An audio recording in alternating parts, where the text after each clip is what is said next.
did you go to church as a kid? And if so, can you tell us just a little bit about the place where you went to church and what that was like when you were growing up? Yes. So I was raised at First United Methodist Church in Knoxville, Iowa. My paternal grandparents were really heavily involved with church. I'm pretty sure my grandpa had been whatever the equivalent of moderator is here, and they taught Sunday school for adults, and they did a lot of different things, sang in the choir and all of that. So that's kind of what I inherited. And so growing up in that church, it was a big old brick church, really beautiful. And I did lots of things in that church. I was baptized and confirmed, and I was in the children's choir and the youth choir, and I did Sunday school and youth group and Christmas pageants, and sometimes the youth group did plays and lots and lots of things. And then during college, I would go back at Christmas and sing in the choir for the Christmas Eve service. So I was really heavily involved in that church when I think back, but my feeling about it was never, I didn't feel really very connected. It was never, I never felt like it was mine. I never felt like I chose it. It was like, this is your church and this is what you do and this is what you believe. We will foist this upon you. Yes, yes. And so, even though I did all of that, I didn't really feel closely connected to faith or to that congregation as a community. Okay. Right. I mean, that's an interesting way to put it, because I think that's an experience that especially a lot of kids have, right? And I imagine a lot of kids have with a lot of different things, not just church, right? But here's a bunch of stuff for you to do and a ton of activities, and you're going to go to Sunday school, and you're going to sing in the choir, and you're going to do the Christmas pageant, you're going to be in youth group, and you're going to go through all of that list of stuff. And we sometimes get so busy with all the program aspects that we kind of forget the hanging out aspects and getting to know each other. Yeah. And I had a lot of friends. I mean, we had a lot of kids in that church, and so I had a lot of friends who were also involved in those things. And so I think that's why I was as I got older, because my friends were. Yeah. Did you have any adults in that church who were mentors or guides or brought cookies, anything? We had a youth pastor who I think really made an effort to connect with us, who I'm still friends with on Facebook. But I also had some experiences where, rather than trying to be supportive or inclusive, adults said, hey, you should be more respectful of, you shouldn't dress that way, you should be more respectful of the church. Or, I know we're making you stand up front for 30 minutes to light these candles, but you shouldn't be fidgeting. I was 12. So some of those types of things also kind of contributed to that feeling of this isn't really my place. Yeah. Okay. So when you went off to college, you would come back and sing and stuff. Where did you find your place as you went out into the world? Yeah, so I went to Wartburg College, which is a college of the Evangelical Lutheran Church, so ELCA. And I didn't really plan to be involved in any kind of faith stuff at school. And but it turned out that my roommate and then a couple of the girls across the hall, they were very much into the faith aspect. And so they invited me to come with them to the Wednesday night Eucharist service, which was on campus, which was a really contemporary and very casual, and really, I don't know, it was so impactful for me to see people, and not just other students, older students, because this was when I was a freshman, but also the pastors being very much about, acceptance and come as you are, and we want you wherever you are, and that kind of thing. That I think that was the first time that I ever felt like I was choosing what this meant for me, and that I wanted to be part of this. And so I never got really involved in campus ministry, but we went to Eucharist every Wednesday night, and I went a lot of times to chapel. They had chapel services for like 30 minutes, Monday, Wednesday, Friday, and I went to a lot of those. And just I went on a mission trip, and so just kind of being part of that, and that being part of my experience at Wartburg was really important as far as my faith journey. Okay, yeah. Yeah.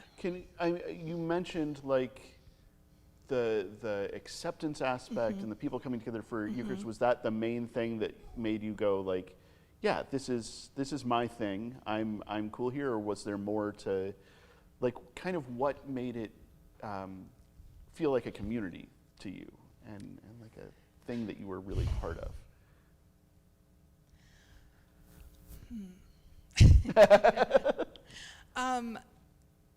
I think being there with friends, one of the things that doing this has made me sort of have to figure out is what is really important to me about faith. And I think for me, it's really, really tied to community and to service. And so, I mean, obviously there's the faith in God part, but I think I find that's most real for me in relationships and in being of service. And so I think the opportunity to the passing the peace during this Eucharist service, it could have gone on for the whole hour. It was hugging and, laughing and, greeting. And then some of the songs we sang were really just, I don't know, I guess just being with other young people who, it was just, you be there as you are, and there wasn't any expectation of, you have to dress this way, or you have to act this way, or you have to, I think those were big parts of it. And then I was also part of the concert band, and in the concert band we had traditions where at the end of every concert we played Nearer My God to Thee, and we sang The Lord Bless You and Keep You. And when we went on tour, before every meal we sang the doxology, and we had some of those traditional things in band as well that sort of also were faith related, that were important. There's something there of, like, it's not, I'm not sure how I want to put this. I'm going to say this and then have to walk it back some other time. There's a sense in which religion and faith and Christianity is about this stuff you believe, and that is often handed to you kind of like, and here's the stuff you're going to believe now. Yeah. And this stuff that you do, and that is in kind of the same boat. Here's the stuff you're going to do.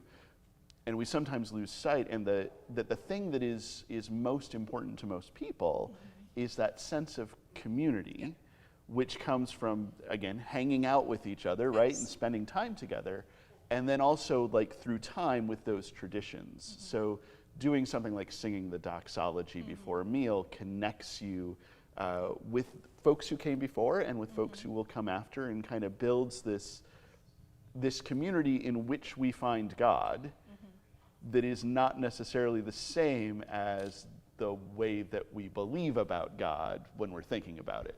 Does that make sense? Yes. Yeah. Yes. And I also think, too, for the first time I encountered, I mean, Knoxville, where I grew up, is a small town and not very diverse. And for the first time, I encountered, people of different races and people who were LGBTQ and people. And so kind of figuring out how my relationships with people who had different experiences from me fit into faith and where God was with that, especially people who were LGBTQ. I had a roommate who is still my very best friend, but who grew up in a pretty conservative church. And when I started kind of speaking up on campus about LGBTQ issues, she sat me down and she read to me from the Bible, one of these sections, just basically like, I'm worried for you. And I said, hey, thanks, I appreciate your concern. And also, this is how I think of it. And it's not, Jesus talks about love. And it's not my responsibility to tell someone that the way that they were created by God was wrong. And you know what? If they end up being wrong in the end and I end up being wrong in the end, okay. But right now, I feel like the best thing that I can do is be supportive and be an advocate. And we were able to maintain our friendship, and I think that strengthened our friendship even, that we were both able to hear each other out and then we just knew what we couldn't talk about for a while. So, right. But yeah, so college was a very pivotal time in my faith journey, figuring that out, So time passes, you graduate, life happens. What brings you to First Congregational? Yeah, so after Josh went to Wartburg also, and after we graduated, we lived in Olwine, Iowa, and I didn't know anybody except him when I first moved there. And so one of the first things we did was find a church. And so we went to the Methodist church there, which, was fine. I remember one time when, this really sticks out to me, when I knew that, okay, maybe this isn't the best fit, but we're here now, so okay. Was in an adult Sunday school class. I was talking about, questioning and things like that, and the pastor said, well, one of the reasons that these kind of evangelical faiths are growing in some of these underdeveloped countries or developing countries is because they have childlike faith. And so we're supposed to have childlike faith. And at the time, I was like, well, okay, but what exactly does that mean? And if you've had kids, you know that kids don't just accept whatever you tell them. They ask a whole lot of questions. So now I understand that differently when they said childlike faith. But that's not what they were talking about. They were talking about you just take what you're told.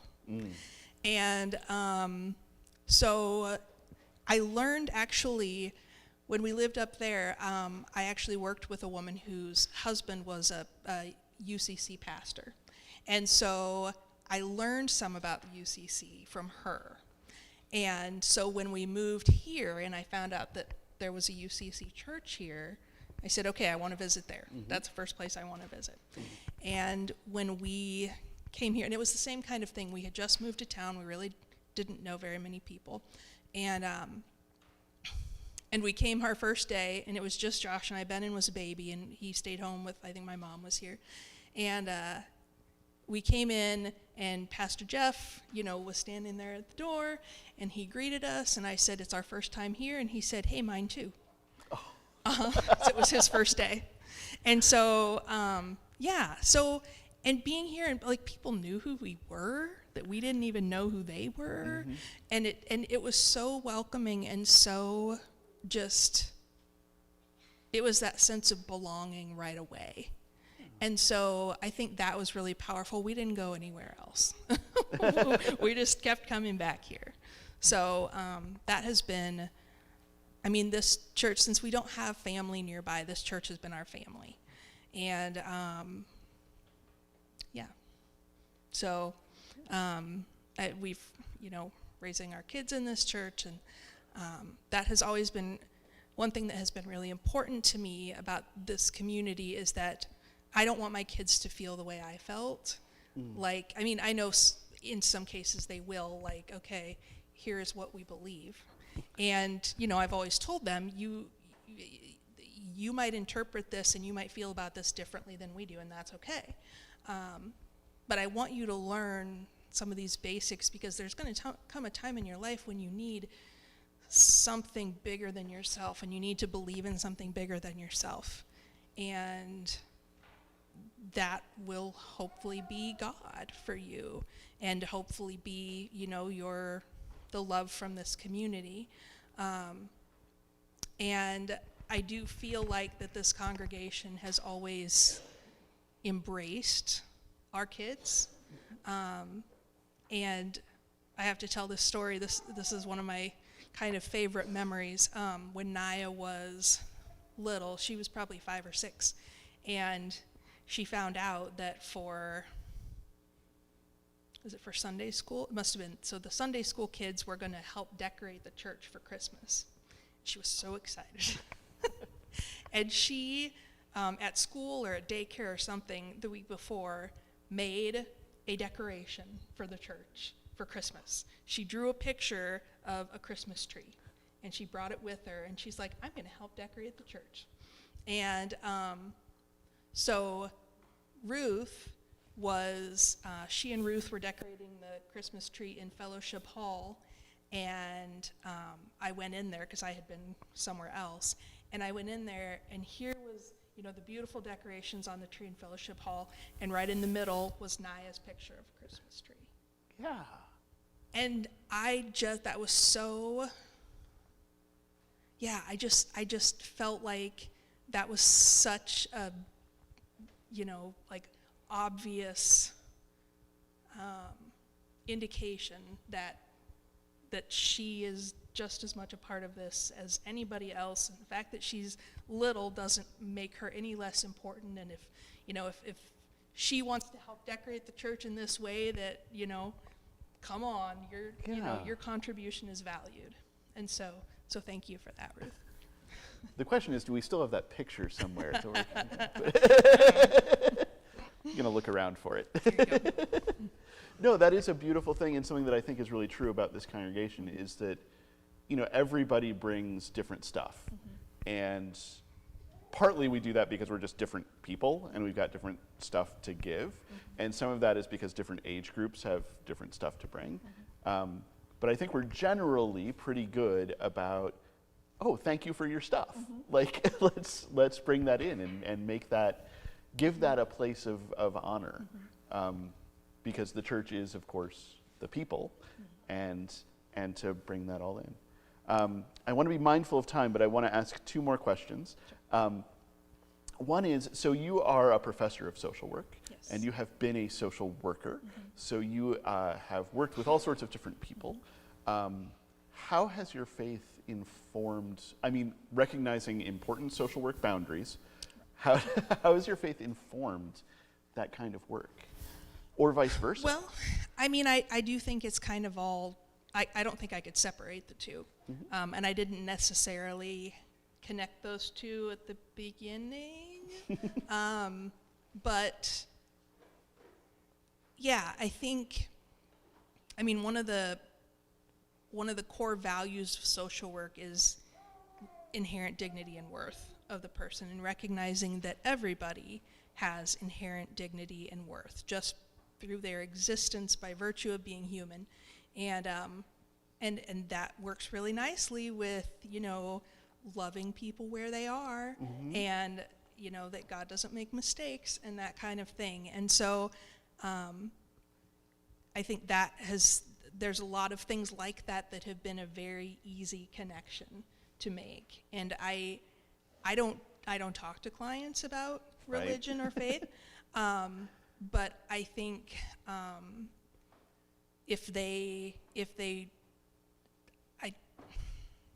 in thinking about possible sources of support for people who need support, asking, is there a faith community that you're a part of, or do you have spiritual beliefs? I don't feel uncomfortable doing that, because I know that can be, faith can be an important source of support, whether it's, the beliefs themselves or whether it's the community of faith. And so I think that's one way. I also know a lot of people who have religious trauma because of the way that they have been treated, because of who they are, because of where they come from. And so just being aware of that as well. So yeah, I think I had a client one time who was a self-professed atheist, and that's fine. But then she would say, when things went bad, she would say, well, God hates me. And I'm like, okay, wait. Either God exists or God doesn't exist. And if God doesn't exist, it's not possible for God to hate you. So let's... Right, yeah. But yeah, and there are certainly times I've prayed for clients, and, so it's, yeah, I do think it's been an easy combination of faith and social work. Yeah. How about with students? Because Clark is a Catholic university. Yeah. So is there a connection there between? Because I'm thinking about like the kind of self-integration of a social worker, right? The like, my faith isn't just something I do on Sundays. Right. My work isn't just something I do from 9 to 5 on weekdays, right? So do students experience some like, and here's how you connect these different parts of your life in order to be a whole and healthy person? Honestly, I mean, you don't have to be Catholic to work at Clark or to attend Clark. Yeah. So we have a lot of students, especially social work students, I think, with a variety of faith experiences. And so I don't probably connect those things as well as I could in the classroom, just because I am so careful not to, I try to be really careful about it, because we certainly have students who have religious trauma. Right. And so, but when we talk about, assessments with clients and things like that, I do really encourage them not to treat it as a checkoff, not to treat spirituality or religion as just a checkbox, like, do you attend church? Yes or no? Okay, moving on. Like, let's not be afraid to go a little bit deeper with that. And how can that be a resource for you? Absolutely. Yeah. Can that be a resource, or is it something? Is that something that you have been hurt by in the past, and is that something that maybe we need to find you help with? Either use it as a resource or deal with your stuff. Like, yeah. Right. Either use it as a resource or recognize that has been an area of hurt and maybe something that, eventually needs to be addressed. But I do also talk to students about social work isn't what you do, it's who you are. Much like being Christian or whatever faith a person is. It's an identity, it's not just a job. Yeah. Okay. Last question. Yes. If you can imagine one thing that this church could do or be, what would you want that to be?